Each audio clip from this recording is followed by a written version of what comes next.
Now, I don't understand why. Well, maybe let me not say I don't understand, but a lot of people feel that their children should take over. And even now, when I say, oh, I've named my successor, his name is Mr. Tara Fela-Durotoye, some of my friends even ask me, don't you think your children should be involved? And I said, no. Simply put, this business is my dream.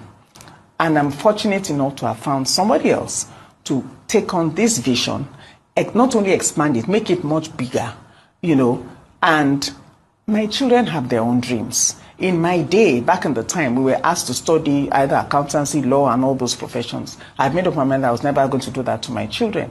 Our children have their own dreams. It's not their dream. Yes, they would respect my dream. They would support it in any way. But there are different ways that your children can support your dream. They can be on the board. They can be in advisory capacity in their own area of expertise. There's nothing wrong with that.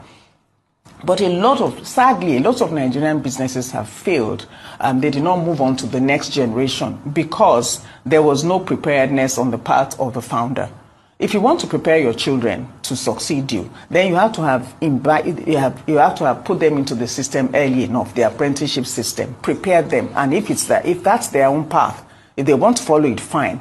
A lot of companies have not done that. They didn't do that. Other people did their work, and then they just brought in their children. That breeds resentment.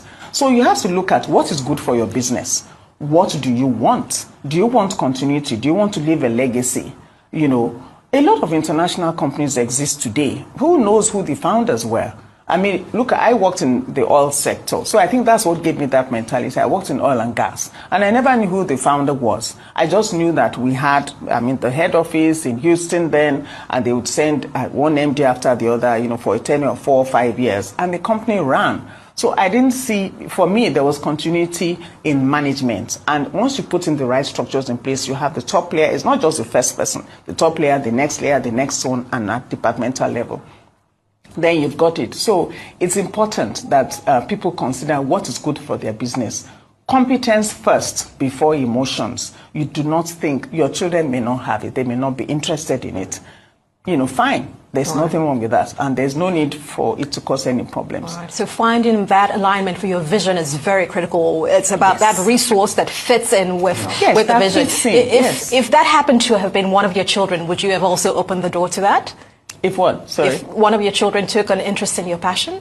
Yes, but they would have to start from ground up. They would have had to start, they would have had to start maybe soon after their degree if they took, if they took an interest in it. And that would be fine. But I would also look at competence and leadership, managerial talent, because it's not just about the big picture dreaming. It's about also managing people, managing processes, and carrying on the vision past a certain level.